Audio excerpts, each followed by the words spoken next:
Vamos a continuar con el estudio de la primera carta del apóstol Juan. En la primera carta observamos que a lo largo de la carta está describiendo a un creyente verdadero. El tema general es el perfil de un verdadero cristiano, y en el capítulo 1 observábamos que un cristiano verdadero disfruta de comunión verdadera. Y en el capítulo 2 es alguien que permanece en Cristo. ¿Qué estamos estudiando? Un creyente verdadero es alguien que permanece en Cristo. Capítulo 2, primera carta del apóstol Juan. Permanece en Cristo. Y ya observábamos que implica obediencia y santidad, perdón. Lo primero implica santidad en los primeros 2 versículos del capítulo 2. En segundo lugar, cuando hablamos de permanecer en Cristo, se expresa en obediencia. Y vamos a leer del versículo 3 hasta el verso 6. Primera carta del apóstol Juan, capítulo 2, versículo 3 al 6. Y comenzamos con el primer versículo. El versículo 3 dice así: y en esto sabemos que nosotros le conocemos, si guardamos sus mandamientos. Observe que el texto comienza con una certeza.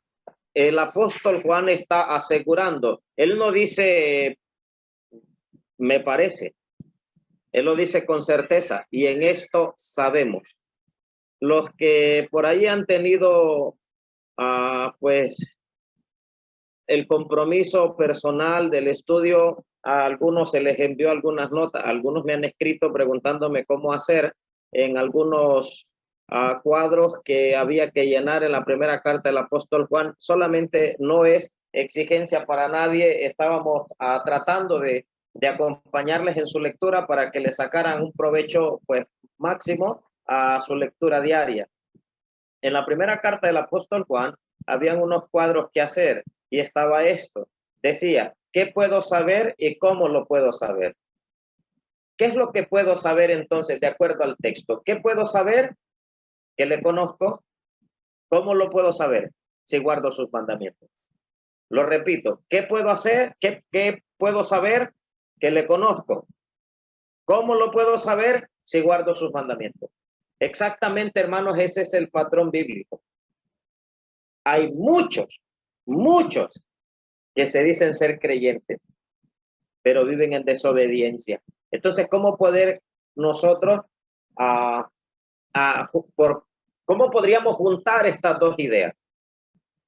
Dices que conoce a Dios, pero vive en desobediencia. Eso no compagina. Eso no tiene relación. Entonces, comencemos a observar cómo comienza el texto. El texto dice, y en esto sabemos que hemos llegado a conocerle. Es la idea literal del texto, que hemos llegado a conocerle. Literalmente significa entonces, sabemos que lo hemos conocido. Sabemos que lo hemos conocido. El verbo conocer que utiliza el texto o la palabra conocer es usada aquí, o se usa en su sentido hebreo, de relación personal, y en el sentido griego de saber algo acerca de algo o de alguien. Aquí el texto tiene una doble raíz, o podemos verlo, la palabra conocer, desde dos perspectivas. En el hebreo, que tiene la idea de una relación personal, y en el griego, que tiene que ver con saber algo acerca de algo o de alguien. Juntando las dos ideas, lo que tenemos es que el conocimiento de Dios es un conocimiento basado en una experiencia real, en una relación.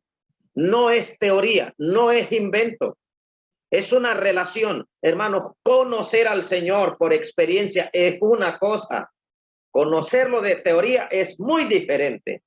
Job dice de él, al final del libro dice Job, de oídas te había oído. ¿Sabe qué es lo que dice Job? Él tenía una idea de quién era Dios. Por experiencia es otra. hermano amado, si usted tiene un espíritu inclinado al legalismo, usted cree que Dios es un ogro y que a él le ofende todo y todo y lo que está esperando es que usted saque la mano para cortársela, si saca un pie para cortársela. Ese no es Dios. Nuestro Dios no es un ogro. Y si usted tiene inclinación al libertinaje y al liberalismo, creerá que Dios es Santa Claus y que todo es felicidad y todo es fiesta. No, hermano. No. Solamente conociéndolo a él por experiencia y en una relación muy cercana, nos podemos dar cuenta de cómo cambia nuestra vida. Puedo asegurarle que muchos de nosotros conocemos la Biblia, sabemos de la Biblia, estamos empapados de cantidad de temas teológicos, doctrinales, lo que usted quiera. Puede quizás dominar todos los principios de interpretación a cuales mejores. Pero es posible que usted no tenga una relación cercana con Dios. ¿Cómo se puede saber esto? Hermanos, cuando nosotros conocemos a Dios así, y es algo vacío, y hablamos y no hay sustancia, porque no conocemos a nuestro Señor. Usted ve todos los santos del Antiguo Testamento, cuando se referían a Él. Yo quiero meterlo a una escena, voy a meter a varias escenas, pero principalmente a la de Moisés. Cuando Moisés, después de abrir el Mar Rojo, él canta al otro lado, hay un cántico al otro lado del Mar Rojo. Imagínense el estado anímico de Moisés, porque allí en el cántico dice él, este es mi Dios y yo le alabaré. Yo he visto cuando algún hermano quiere alardear de otro hermano en carne, que tal vez aquel es profesional, no sé qué, o es excelencia académica, y algunos dicen, este es mi hermano. No sé si cabe la idea, pero me imagino a Moisés diciéndole a todos los que estaban allí, a los que estaban sin duda alguna los más incrédulos de todos, Moisés les decía, este es mi Dios. ¿Lo ven? Este es mi Dios. Él lo conocía bien. Hermanos amados, en esa experiencia nosotros entendemos que conocer a Dios de teoría es una cosita muy diferente a lo que en realidad es. ¿Sabe cuál es el problema? Todos nosotros sabemos que Dios es omnisciente, ¿o no? Pero nuestra vida no vive a la luz de esa gran verdad. Si Él es omnisciente y lo sabe todo, entonces ¿por qué querer esconder algunas cosas? ¿Por qué querer nosotros tener una doble vida si sabemos que Él es omnisciente y que todo lo sabe? Entonces es muy diferente, hermanos. La idea, el concepto nuestro de Dios es muy diferente porque lo conocemos de teoría, pero no hemos aprendido de Él a conocerlo en una relación cercana. El profeta Habacuc tenía algunas preguntas en su cabeza, no lograba ordenar sus pensamientos. Él esperaba que Dios iba a actuar y él pedía para que Dios castigara, él directamente, que Dios castigara a su pueblo Israel. Dios no respondía a su oración, entonces él oró diferente. Él le decía, ruego entonces que levantes un avivamiento en este pueblo, que les hagas cambiar, pero tampoco Dios actuaba. Entonces él no logra entender. Luego Dios le da una explicación de lo que él hará con el pueblo de Israel y Habacuc llega a una conclusión de no entenderle a Dios. ¿Sabe qué le dice a Habacuc? Lo voy a parafrasear. Habacuc literalmente le dice, no te entiendo. No entiendo tu plan, pero te conozco y sé que eres un Dios bueno. Hermanos, muchas veces nosotros no vamos a poder entender el plan de Dios. Y no vamos a poder entender algunos misterios y algunas cosas que están en la palabra del Señor. No vamos a poder profundizar y a entenderlas. Pero sabemos quién es nuestro Dios o no. ¿Lo conocemos o no? Y este es el punto. Conocerle a Él por experiencia. Es una relación. El Evangelio entonces es tanto una persona como un conjunto de enseñanzas. Ese es el evangelio. El verdadero evangelio es una persona que se llama Cristo Jesús, como un conjunto de enseñanzas. ¿Por qué decimos esto? Porque lo que Jesús habló, lo que él dijo, la enseñanza que transmitió es lo mismo, porque es parte de su carácter, es su vida. Todos aquellos que hemos decidido seguir a Cristo, no solamente aceptamos las enseñanzas de Jesús, sino que aceptamos el estilo de vida de Cristo. Hermanos, no solo es teoría, no solo es teoría, es un estilo de vida. Voy a resumirle, hay un concepto y todos hemos por ahí, creo, lo hemos oído y lo sabemos y lo hemos aprendido así. Hermanos, la sana doctrina hay que defenderla. No dejemos la sana doctrina. Estoy de acuerdo en ello. No debemos dejar la sana doctrina, no debemos apartarnos. Pero ¿qué es sana doctrina? ¿Qué es sana doctrina? Hermanos, sana doctrina es un estilo de vida. Es la vida de Cristo. Es la vida de Cristo fluyendo en la iglesia. Y cuando la iglesia entiende que sana doctrina no solamente es ciertas cosas, sino un estilo de vida, es un total, no es parte, es un total de mensaje, de la enseñanza de Cristo, no solo en palabras, en lo que él comunicó en acciones, en vida, nosotros tenemos que aprenderlo de él. Y eso lo vamos a ver en el Nuevo Testamento una, otra y otra vez, asociándolo a nuestro estilo de vida. ¿Y cuántos de nosotros creemos que defender la sana doctrina es agarrarse a bibliazos con otro? Defender la sana doctrina no es agarrarnos a bibliazos mutuamente. Defender la sana doctrina, la mejor forma de defenderla es cuando yo me sujeto a ella por amor y vivo conforme a ella. Esa es la mejor manera. Entonces, hermanos, no solamente el evangelio es una persona, es un conjunto de enseñanzas. La enseñanza y la vida de Jesús es lo mismo. La sana doctrina, la doctrina de Cristo, se la comunicó a los apóstoles. Luego en Hechos aparece como la doctrina de los apóstoles y nosotros debemos perseverar en esa doctrina. La tenemos en el Nuevo Testamento. Las cartas doctrinales, está el fundamento. Ya no necesitamos otro fundamento. Pero cada uno mire cómo sobreedifica. Luego, nosotros podemos entender, hermanos, que el texto va a utilizar una vez más una condición, una oración condicional. Dice el texto, si guardamos sus mandamientos. Ahí está la condición, si guardamos sus mandamientos. Entonces, para saber nosotros que le conocemos, la evidencia está en esta condición. Si cumplimos con esta condición, guardar sus mandamientos. ¿Qué es guardar? Decía el salmo que los hermanos tenían en el video, en mi corazón he guardado tus dichos. ¿Con qué propósito? Para no pecar contra ti. Guardar los dichos es obedecer.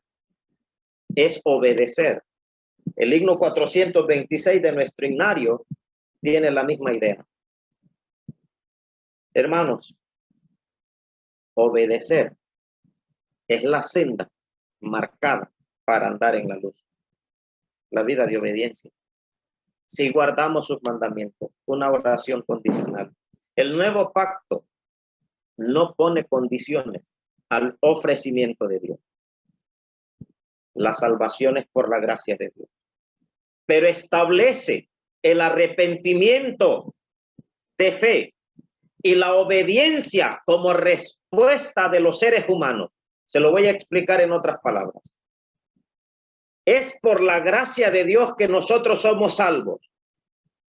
Pero la evidencia de que en realidad nosotros sí somos salvos es por nuestra vida de obediencia. Nuestra vida de obediencia grita a voz en cuello que somos verdaderos hijos de Dios. Si nosotros lo que tenemos es una vida de desobediencia, entonces lo que gritamos a voz en cuello es que no somos creyentes verdaderos, porque es posible que nosotros andemos, parezcamos, convivamos con creyentes, pero no ser verdaderos creyentes. Es muy probable. Entonces, la obediencia es la respuesta nuestra a la gracia de Dios. Él nos salvó por su gracia. Eso dice la Escritura. Pero nosotros, hermanos, expresamos a través de nuestra vida de obediencia lo que en realidad somos. Una de las evidencias de la conversión es la obediencia a la luz, tanto a Jesús como al Evangelio. Tanto a Jesús como persona, como al Evangelio en enseñanzas. Obediencia a él. Lucas capítulo 6, verso 46, hace una pregunta a él. ¿Por qué me llamáis Señor, Señor, y no hacéis lo que yo os digo? La pregunta es obvia, que tiene la respuesta allí en sí mismo. ¿Por qué se le llama Señor, Señor y vive en desobediencia? ¿Lo entiende? ¿Por qué le llama usted Señor a él cuando usted no vive en obediencia a él? ¿Por qué? Es obvio que entonces no es su Señor. Es obvio que no es su Señor. Porque si es su Señor, entonces le debe obediencia a él. Recuerdo hace muchos años atrás. Sé que algunos creerán que fue hace poco, pero no, fue hace muchos años atrás.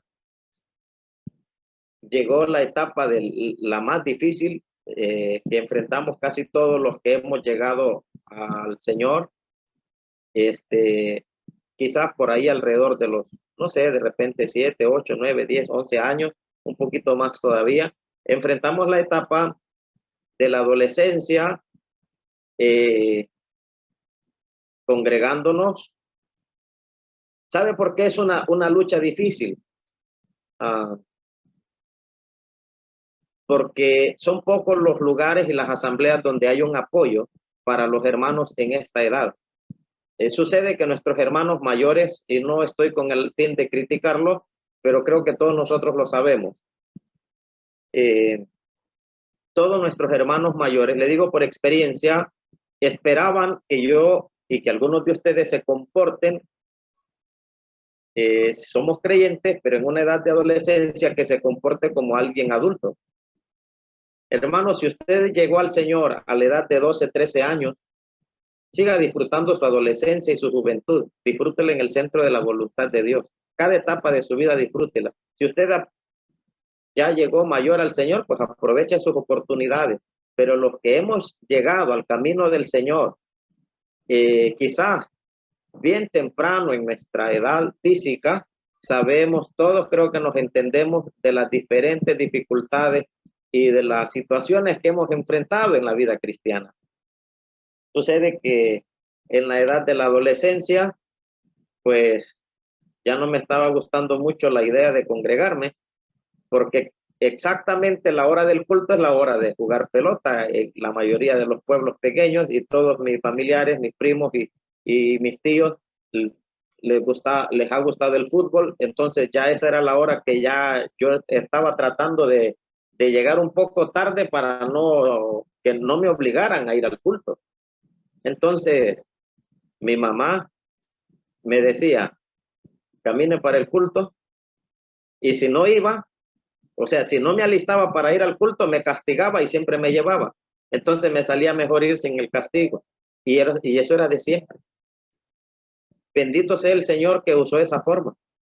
Pero hermanos, sucede que en esa etapa, uno de los regaños que ella más utilizaba era el siguiente: usted no es burro sin dueño.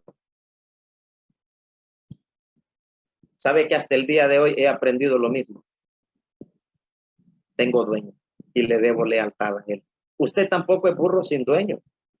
Todos los burritos tenemos dueño y le debemos lealtad a él. Si usted decidió entregarle su vida a Cristo, hermano, usted le debe obediencia y lealtad a él.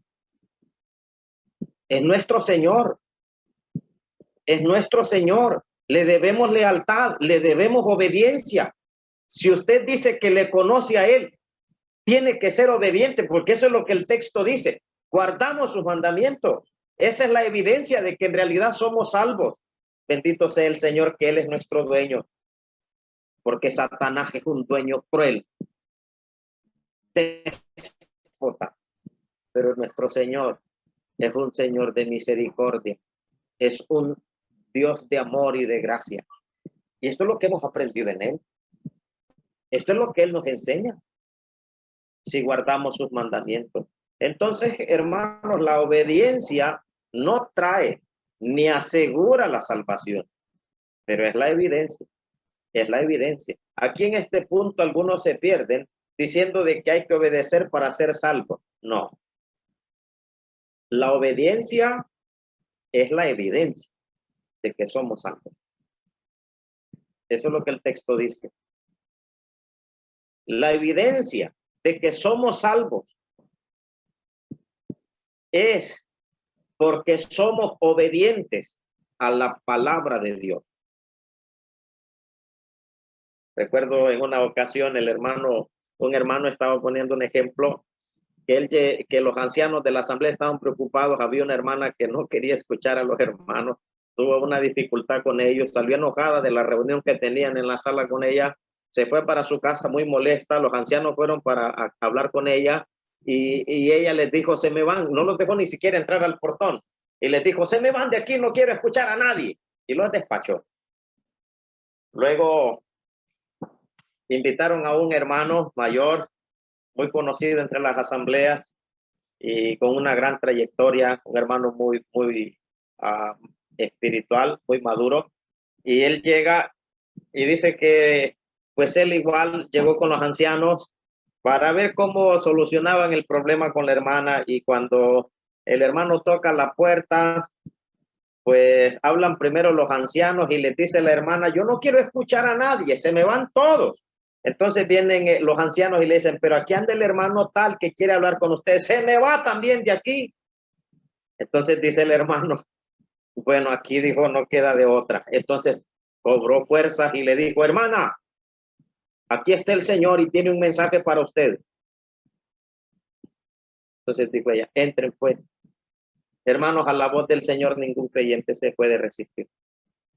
Muchas veces quizás nos hemos revelado a nuestros ancianos, a nuestros padres, porque en la etapa de la juventud cometemos cantidad de errores. Pero hermano, cuando es la palabra del Señor la que nos habla, tenemos que aprender, tenemos que agachar nuestra cabeza, aprender la lección. No sé si de repente cuando el predicador, no sé si ahorita en este momento usted tenga esa situación, cuando el predicador sentimos nosotros que decimos nosotros, hoy sí me está dando duro.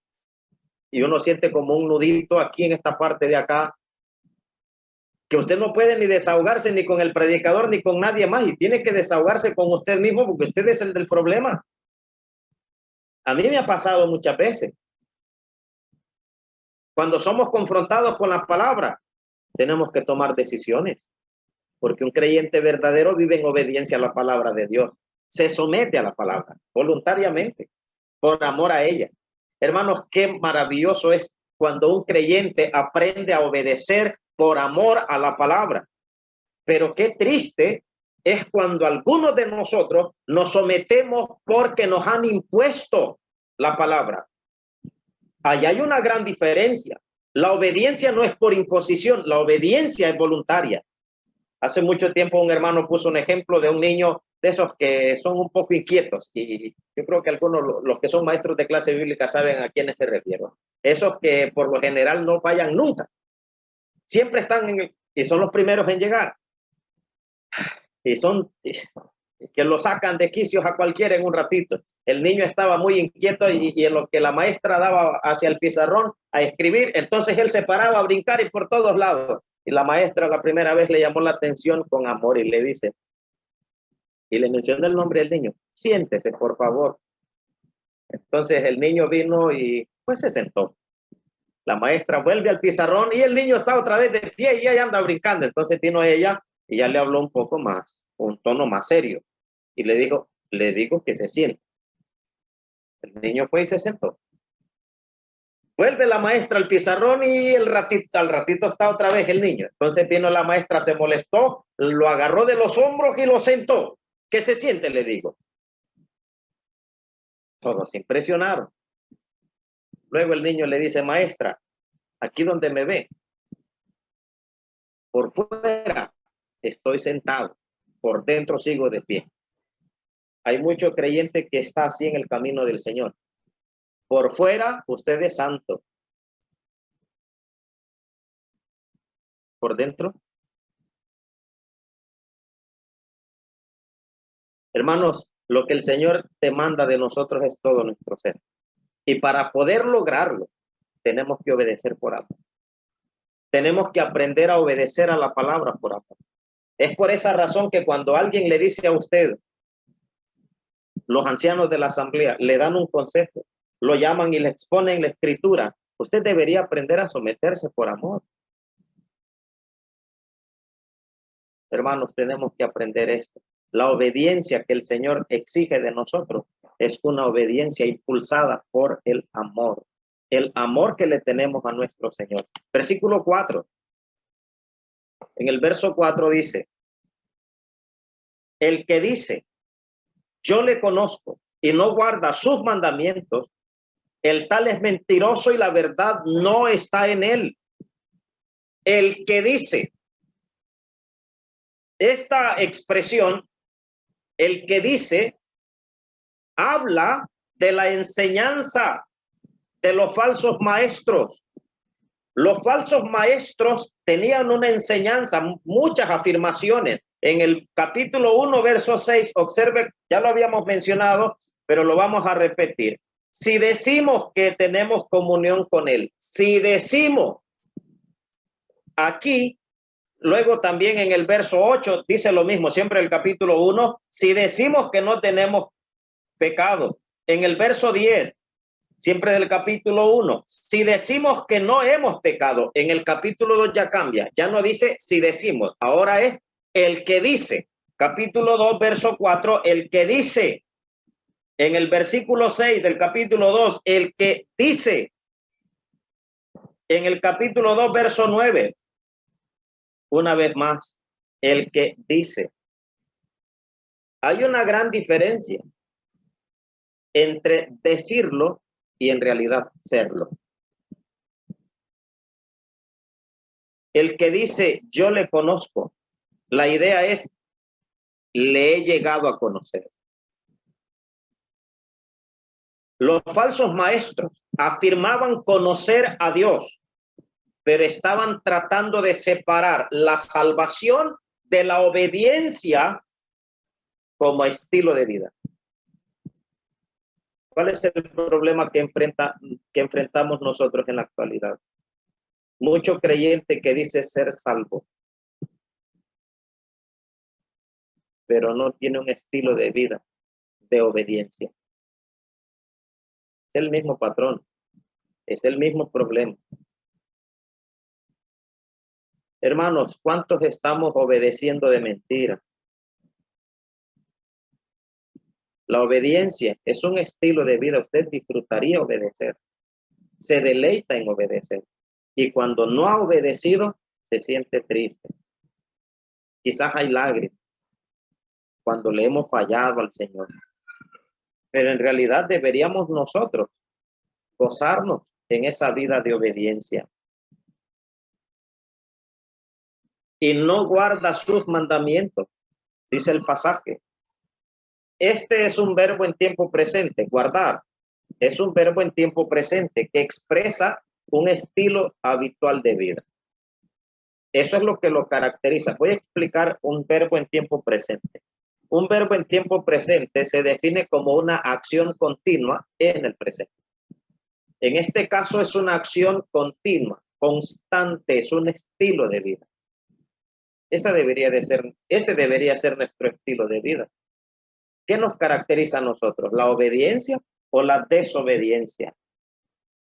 Luego podemos entender que de ese estilo de vida, nosotros o nuestras vidas revelan una orientación espiritual. Nuestras vidas revelan una orientación espiritual.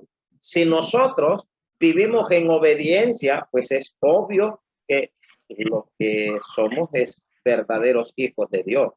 Si vivimos en desobediencia, entonces, aunque usted diga, yo le conozco, usted no puede ser un verdadero hijo de Dios.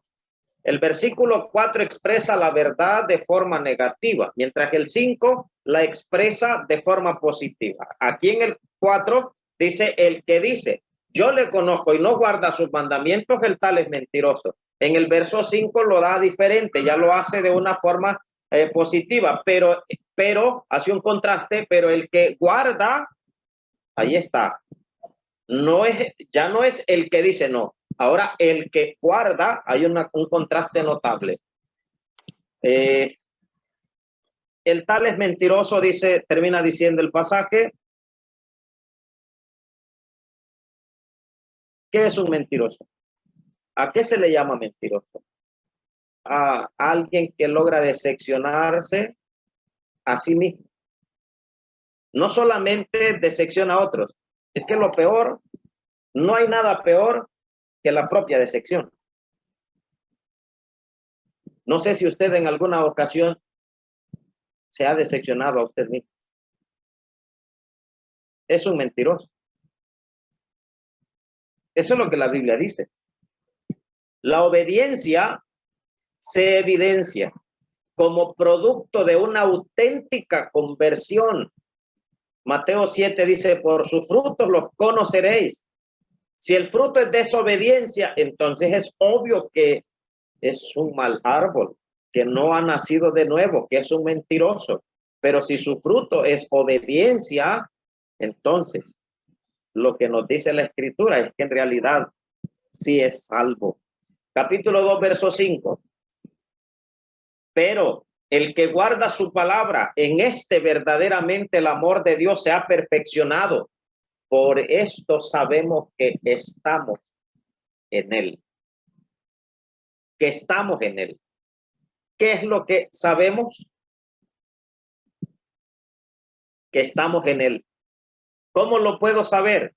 Bueno, el texto lo dice, el que guarda su palabra. El que guarda su palabra. Otra vez, hace mención de lo mismo. El que guarda su palabra. Hermanos,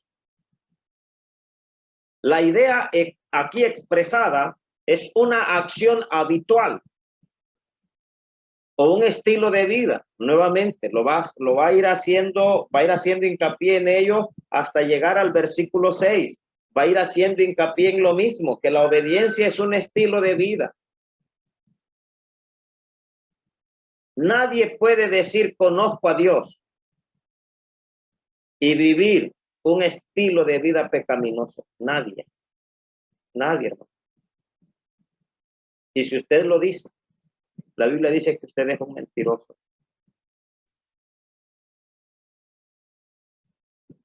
El texto dice que el que en él verdaderamente, en este verdaderamente el amor de Dios se ha perfeccionado. Aquí lo que expresa es una acción completa, una acción concluida, perfecto, maduro. Llegó al punto al que Dios lo quería llevar. La vida cristiana es una vida de constante progreso. Y todos nosotros somos llamados al crecimiento espiritual hasta alcanzar la estatura de la plenitud de Cristo, un varón perfecto. Y se va perfeccionando. El que comenzó en nosotros la buena obra la perfeccionará hasta el día de Jesucristo. Hermanos, Él seguirá trabajando en nosotros. Hay un estímulo para nosotros. Dios sigue trabajando en nosotros. Él todavía no ha terminado. Todavía no ha terminado con usted. Todavía no ha terminado con usted. Y si todavía no ha terminado con usted, entonces, ¿por qué usted se rinde? Él todavía va a seguir trabajando con usted. El que comenzó en nosotros la buena obra la perfeccionará hasta el día de Jesucristo. En el versículo 6 dice, el que dice que permanece en él, ojo a esto, hermano, debe andar como él anduvo. Debe andar como él anduvo. ¿Y cómo anduvo Jesús? ¿Cómo anduvo Jesús? ¿Usted cree que Jesús anduvo en mentiras? ¿Usted cree que Jesús anduvo en chisme? ¿Usted cree que Jesús anduvo en malicia, envidia, hipocresía? No, ¿verdad? Y entonces, ¿por qué nosotros debemos andar en eso? Debe andar como él anduvo. Hay un libro que así se llama, este es el título, En sus pasos, ¿qué haría Jesús? Ese libro es muy desafiante. Realmente son historias tras historias, cada capítulo, bueno, los que lo han leído, pues qué bueno, sé que entienden lo que voy a decirles. Los que no lo han leído, pues búsquenlo como sea posible, cómprenlo y léanlo. Y si alguien se lo quiere regalar, pues también, pero léanlo el libro, es muy bueno. En uno de sus capítulos él arranca diciendo que él era el pastor de la iglesia, todos los domingos él daba el sermón. Sucede que ya estaba llegando cerca del día domingo y no tenía sermón para predicar. Entonces toda la semana había estado intentando una, otra y otra vez y habían siempre interrupciones.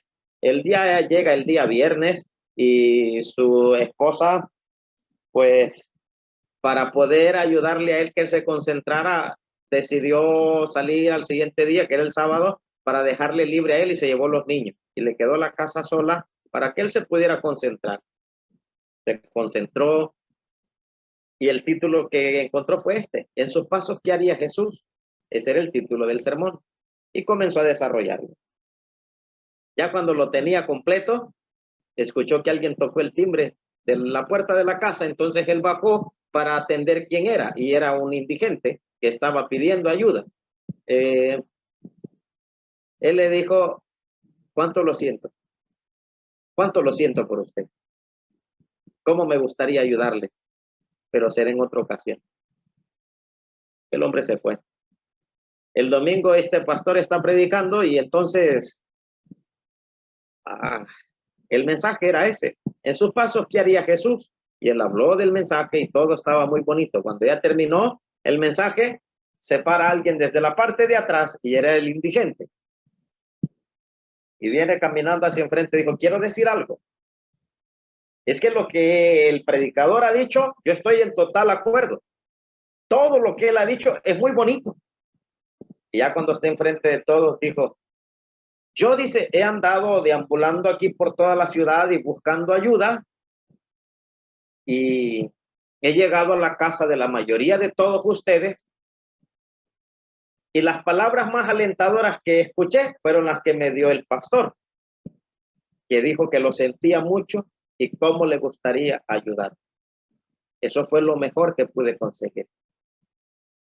Me pregunto, dice él, si Jesús hubiese estado, ¿qué hubiera hecho él? Luego este hombre se desmayó, la historia continúa, el pastor se hizo cargo de él, lo llevó al hospital, bueno, hasta que después le pagó los gastos médicos y también los de la sepultura y todo, se hizo cargo también de otras cosas que él tenía. Y el pastor luego entendió y dijo, en realidad, y volvió a predicar el mensaje: ahora sí, hermanos, ahora sí vamos a ver desde otra perspectiva el mismo mensaje. En sus pasos, ¿qué haría Jesús? Hermanos, ¿cuántas veces tenemos que preguntarnos en mi lugar, ¿qué haría Jesús? ¿Qué haría Jesús? Y eso nos va a ayudar a crecer mucho en la vida cristiana. ¿Qué haría Jesús? Permanecer. En el Nuevo Testamento, esta palabra afirma que el Padre permanece en nosotros. Bueno, eso es lo que el texto nos dice más adelante en Juan, el capítulo 5, verso 20, y que tanto el Padre como el Hijo habitan en nosotros. Lo dice en el Evangelio según Juan capítulo 14, lo menciona, que tanto el Padre como el Hijo habitan en nosotros. Entonces, aquí permanecer enfatiza la seguridad y expresa una necesidad para y un aviso implícito de deber. Debemos permanecer en él. Entonces, permanecer enfatiza seguridad y expresa una necesidad para permanecer en él, para andar con él o como él anduvo. Para eso, hermano. Y ese deber nuestro es andar como él anduvo. Esa es nuestra obligación. Esa es la ordenanza para nosotros los creyentes. Cuando hablamos de permanecer y andar como él anduvo, ¿qué es andar como él anduvo? Nuevamente enfatiza el estilo de vida como expresión de la verdadera fe, como él anduvo. Esta idea de andar como él anduvo, hermanos, nos da a nosotros el concepto de que la fe no es solamente una decisión, sino una relación permanente con Jesús, quien establece para nosotros un estilo de vida. Establece un cotidiano estilo de vida. Hermanos, andar como él anduvo. La vida eterna, entonces, hermanos, tiene características visibles. Este versículo es el paralelo de 1:7. Allá dice en el versículo 7 del capítulo 1, pero si andamos en luz, como él está en luz, tenemos comunión unos con otros. Si andamos en luz.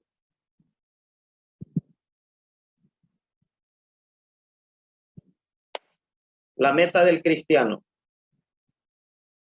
no es simplemente llegar al cielo después de su muerte, sino ser como Cristo ahora. Esa debe ser nuestra meta. Ser como Cristo ahora.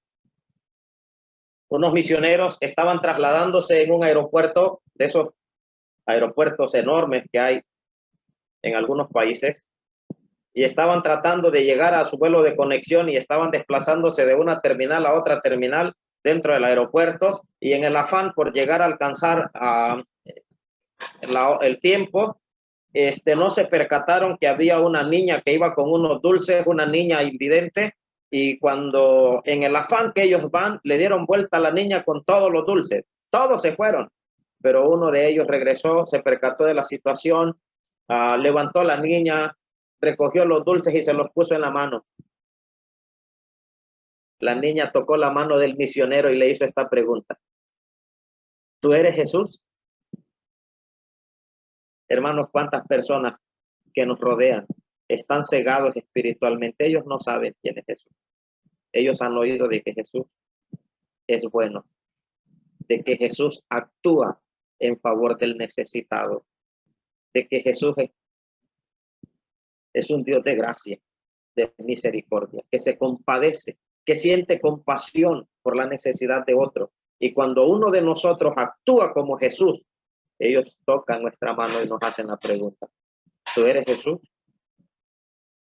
O le hacen esta pregunta a usted: ¿usted es creyente?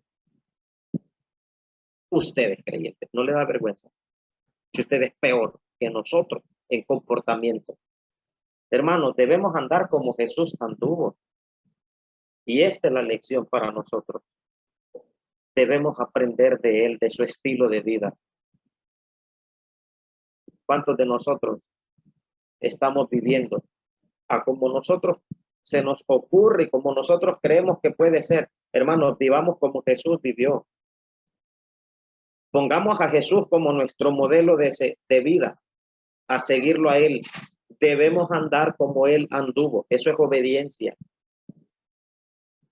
Un barco donde iba un misionero naufragó. El misionero logró salir, pues la gracia del Señor le hizo salir a la orilla, pues casi muerto. Los habitantes, los nativos de la isla lo recogieron, lo rehabilitaron. Estaba casi muerto. Ellos le ayudaron, le asistieron en su situación. Luego este misionero nunca abrió su boca para decirles que él era un misionero. Nunca dijo una palabra para referirse a ellos con el mensaje de salvación. Pero si había necesidad, él trataba de suplirla. Si alguien estaba triste, él iba para consolarlo. Si había un enfermo, él iba para atenderlo y estar con él. Y estaba actuando siempre en favor de los necesitados. Con el tiempo llegaron unos misioneros a la isla y ellos dijeron que llevaban un mensaje para los nativos, y les dijeron que les iban a hablar de un hombre muy bueno, que suplía las necesidades de las personas y que era alguien que siempre estaba en favor del necesitado y del que suplicaba su ayuda. Y entonces le dicen los nativos, un momento, de la persona de que ustedes vienen a hablarnos, esa persona vive con nosotros desde hace mucho tiempo en la isla. Todos se sorprendieron y dijeron ellos, ¿cómo es posible? Sí, les dicen ellos, se los vamos a mostrar. Y lo llevaron y era donde estaba el misionero, porque para ellos él era Jesús, por su estilo de vida, por su estilo de vida.